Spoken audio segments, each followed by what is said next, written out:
Good evening. This is the Left, Right and Centre and I'm Maria Shakil. 3 Hindu temples were vandalized by mob on Friday in Bangladesh, Chattogram, as the protests and violence in the country intensified over arrest of spiritual leader Chinmoy Krishna in the city. Today, another Hindu priest was arrested in Chattogram, that is as per the sources.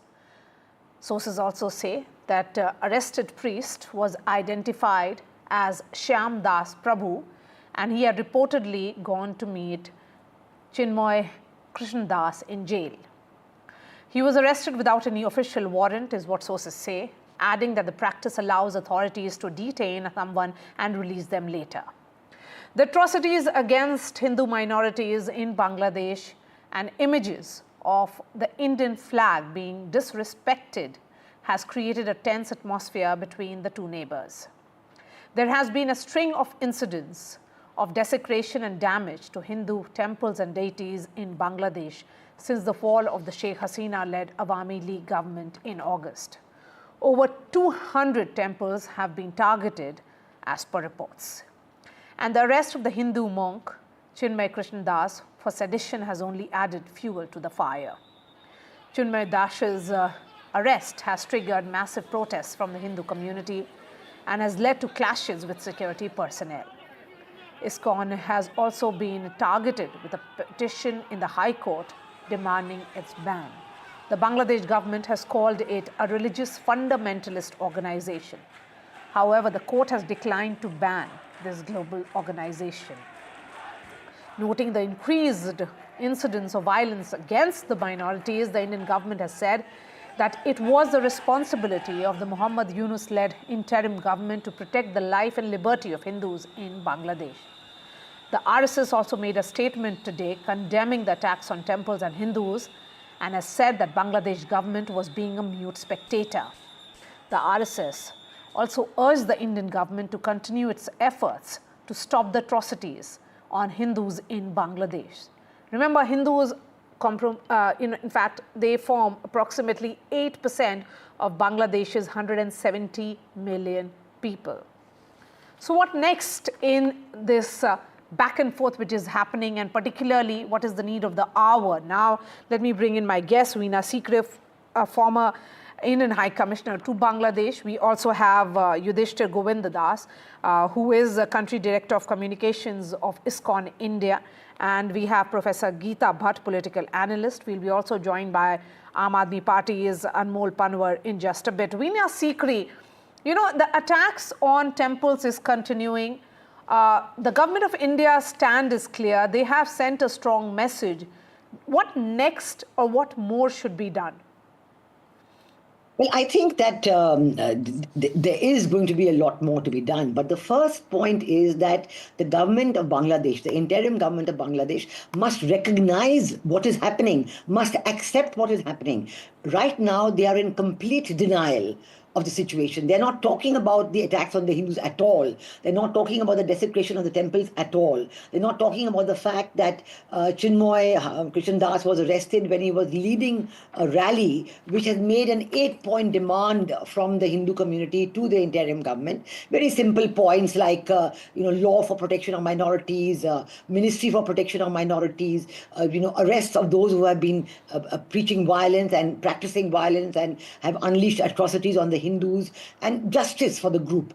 And this is because the Hindu, Buddhist and Christian minorities have taken a very considered decision that they are not going to leave the country. This is our country, they say. We are citizens, we're going to stay, we want our rights. And I think this has seems to have thrown the interim government off balance, because so far Muhammad Yunus, even when our Prime Minister spoke to him early in August when the attacks were unleashed on the Hindu minorities and Christian and Buddhist minorities, all that Muhammad Yunus could say was, this is not communal, this is political, because they are supporters of the Awami League. But 3 months later, that argument doesn't carry any water at all. It doesn't cut any ice at all. And the continuing atrocities, the continuing denial of economic livelihood, the continuing singling out of the minorities, Buddhists in Khagrachari, they could not observe their annual festival because of the attacks on the Buddhists in Khagrachari. And even the army soldiers have been seen joining these attacks, which is really very worrisome indeed. And I think that we've got to have a response from the interim government on what is going on. On the one hand, we have visuals of attacks, of rallies being held in Chittagong, calling for catching each Hindu and killing them. You know, catching ISKCON, condemning the Hindu community. These are rallies, which visuals are there. But on the other hand, there's not even a mention of this in the newspapers, in the media in Bangladesh. None of the media, no matter how liberal, no matter how open and free, they're not talking about it at all. So there is a complete denial, and I think we have to break this pattern of denial so that the issue can be discussed. The point being made by the RSS today was that there is a need to mobilize global support. That is the need of the hour, taking forward this condemnation by Indian government. On one hand, Geeta Bhatt, ISKCON has been declared by the interim government of Muhammad Yunus as a fundamentalist organization. So in terms of expecting protection, may be too much to ask for, because they have made up their mind in the direction in which this entire investigation is headed. Well, Maria, it seems that, in Bangladesh, it's a do or die situation for the Hindus and the other minorities. And, the kind of visuals which are coming from there, in Barbakund in Bangladesh, Sukumar Das, one, Pandit of the temple, his body was found hanging right in front of, at the door of the temple. Imagine for any person from a community going out and, seeing the temple priest hanging right in front. What kind of a psychological impact and the kind of fear that must be running amongst the Hindus who are living over there. I mean, they are just demanding regarding their own, their fundamental rights, their human rights. And that is what the charter is about, which ma'am was talking about, which they have placed, the 8-point charter. And they are coming out in numbers. This time they have been able to, resolve that they are going to democratically fight it out. But unfortunately, one is very sorry to say that how the interim president, Mr. Muhammad Yunus, who is a Nobel laureate, how he is able to sleep at night, seeing people of his country, living in such fear. And the women, they are the first casualty whenever any such kind of an unrest or change of government takes place. And it has happened every time when in Bangladesh this has happened. And this time it has crossed all limits. And one has to see that there is a response internationally. We have seen that the president in waiting of United States of America, Mr. Donald Trump, has also come out, and has condemned the arrest of Mr. Chinmoy Krishna Das. I mean, this is something for which much more resolve is required, and to gather more. Yes, and as far as political solidarity within the political class in India is concerned, they seem to be speaking in one voice, Anmol Panwar. The fact is that parties, together in India are saying that there is a need to send a message that they should be protected. Minorities in Bangladesh must enjoy their liberty, but at the same time, at the moment, what's the need of the hour is full protection be given to them. Anmol, if you heard me. Certainly, Maria, we strongly condemn the attacks on him. Yeah. Am I audible? Yes, please, go ahead. Am I audible, Maria ji? Yeah. We strongly condemn the attack on Hindus in Bangladesh, and the central government must step in because it has a constitutional and a moral duty to protect the interest of Hindus. And labeling an organization like ISKCON as radical is unacceptable, because we know that ISKCON is known for spreading peace, love, and teachings of Bhagavad Gita. So we condemn the attack of Swami Chinmoy Das, and today we heard that another ISKCON priest, Shyam Das, has also been arrested. लेकिन एक बात समझ नहीं आ रही मारिया जी, जो Modi ji China को लाल आंख दिखा देते हैं, जो यूक्रेन और रशिया का युद्ध रुकवा देते हैं, वो आखिर बांग्लादेश में हिंदुओं को क्यों सुरक्षा नहीं दे पा रहे? वो दिल्ली में अपराध को क्यों नहीं रोक पा रहे? That is worrisome. I mean, at this moment, the central government must take a decisive action. They must step in. They must immediately diplomatic intervention is required, so that the Hindus who are being targeted in Bangladesh, their lives can be saved. They can be protected. Okay, the sense is that there is almost like a new phase of injustice and atrocities, as the statement that was issued by the RSS this morning said that a new phase of injustice and atrocities against the Hindus of Bangladesh is emerging to suppress the voice that has been raised by them through democratic means for self-defense. Yudhishthir Govinda Das, what exactly is being done by the organization to protect its own? Thank you very much, Mariaji, for having me here. See, the situation, as all of you are well aware and have been speaking here, is a very tense and very sensitive one. Just to give you an idea, day before yesterday, practically in every district of Bangladesh, there were protests and sloganeering of violence against ISKCON members. So much so that even, walking on the street, some people are being harassed. So that is the kind of ambience that we are living with.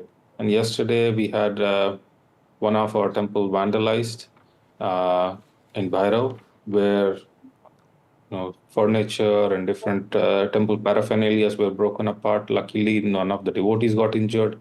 But living in such an atmosphere is truly challenging. And we have been through our channels communicating this to the authorities there, to the government, to one, provide safety and security for all the Hindus, and two, provide those who are guilty of inciting violence or committing violence, they should be taken to task as per the law. And I do really appreciate the devotees there who, in spite of all the challenging circumstances, mentally and physically, are there serving the community, serving the temple, serving the deities. So it is a truly commendable job that they're doing. And Mr. Das, the question is also of what is the ISKCON planning to do vis-a-vis the government of Bangladesh saying that it's a radical fundamentalist organization which must be banned. How do you plan to take that up and protect yourself? Because, if it is declared as a banned organization, then you can't really function there. See, the first thing is any sane person would immediately realize, like some of the fellow panelists were here speaking, that ISKCON is not just something that exists here or in Bangladesh, or it's a global organization spread in 100+ countries. And with a track record of 50+ years of serving the community. So all that we stand for is a universal peace and brotherhood. And just apart from the communities, just apart from the spiritual and the cultural aspects of our institution, we are also engaged in a wide range of social and philanthropic activities, from feeding the poor to running orphanages to running schools, medical camps. All of these are running in Bangladesh, and all of these are open for everyone without any distinction of caste, gender, religion. So I think only because it's visible to the people there, we are hopeful that this will be recognized by more and more voices in the coming days, and they will prevail over the insanity that is going around and calling for violence against such peaceful members of the society. And from our end, as a small, coming together, all of the ISKCON temples globally will be uniting together tomorrow in a prayerful mood, asking Lord Krishna to protect all the Hindus and the minorities in Bangladesh. So anyone who wants to join is welcome to join tomorrow. Okay, so you're doing these protests in which part of, is it happening also in India? These are not protests, these are prayer and gatherings, which are going to be happening all across these ISKCON temples all around the world. Okay. So jointly there'll be, prayers at multiple locations all over the world. Yes, Veena Sikri, you wanted to come in. No, well, I think that we have to recognize that actually who is behind creating this disharmony between the minorities and the majority community. Because I think that Professor Muhammad Yunus, he just has not shown himself as being in control. In fact, many commentators in the US are talking about it. Even the USCIRF former commissioner spoke about it. And it seems that the Jamaat-e-Islami, the Islamic fundamentalist organizations, and the Hizb ut-Tahrir, they seem to be motivating these protests and demonstrations and calling for the killing of Hindus. So I think we have to bring back to Bangladesh what is there in their constitution, that democracy and secularism are among the two major pillars of life in Bangladesh. I think the Jamaat-e-Islami led interim government is now calling for constitutional reforms and other reforms and taking away the aspect of secularism. I think they have to be brought back on track. And the world community, India certainly, we are doing our best. I'm sure there'll be many more measures from the Indian government as well. But the world community also to make it aware that if the Jamaat-e-Islami has its way, they want to create a caliphate. They want Sharia law. They don't want any minorities to remain in Bangladesh. And this is a very, very worrisome aspect. Which, so Veena Sikri, are you then indicating that the present interim government is not in control of the country?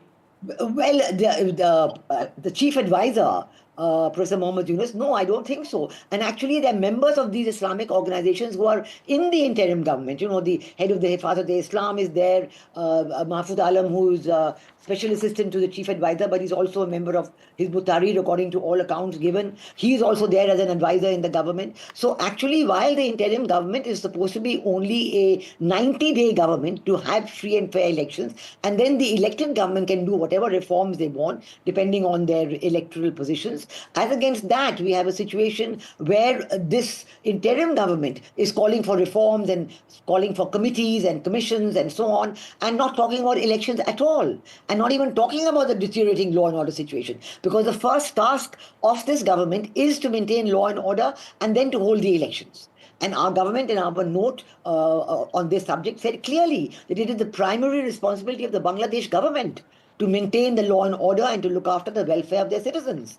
So this, this aspect has to be, hammered at again and again, so that it is the government which takes on this, government of Bangladesh, interim government takes on this responsibility and gets on with the task of holding elections, instead of, going into all kinds of issues which are not relevant for an interim government. Absolutely. They are relevant for an elected government. Geeta Bhatt, as someone who watches this entire a situation which is turning very, very grim and worrisome, what are your thoughts? What more can be done by the government of India?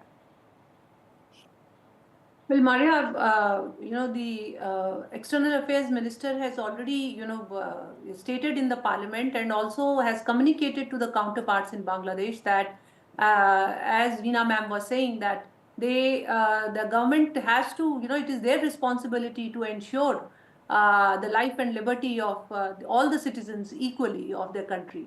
And in such a situation, I think it is important that there should be a global pressure, and even if there needs to be some kind of economic sanctions, if they are required to be, if it goes up to that level, that needs to be done, because it seems that that at present in Bangladesh there is no government. It's a total anarchy, and it is the fundamentalists who are running the show from one end to the other. The way anybody is, is getting, people are getting killed, women are being taken away from their Hindu women, and other minority women are being taken away from, from houses. One here is able to see such visuals, through the social media. There are reports which are coming. It is a cultural calamity there. And imagine that the capital Dhaka, which is being named after the the Dhakeshwari temple, the mother goddess, which is a Shakti Peeth. So the cultural, the cultural ethos of being attached to Bangladesh, a desh which belong to people who are of a particular ethnicity, having that cultural association with being a Bengali, it seems that is just going haywire. They won't be very far when this Bangladesh would actually become like an Islami desh.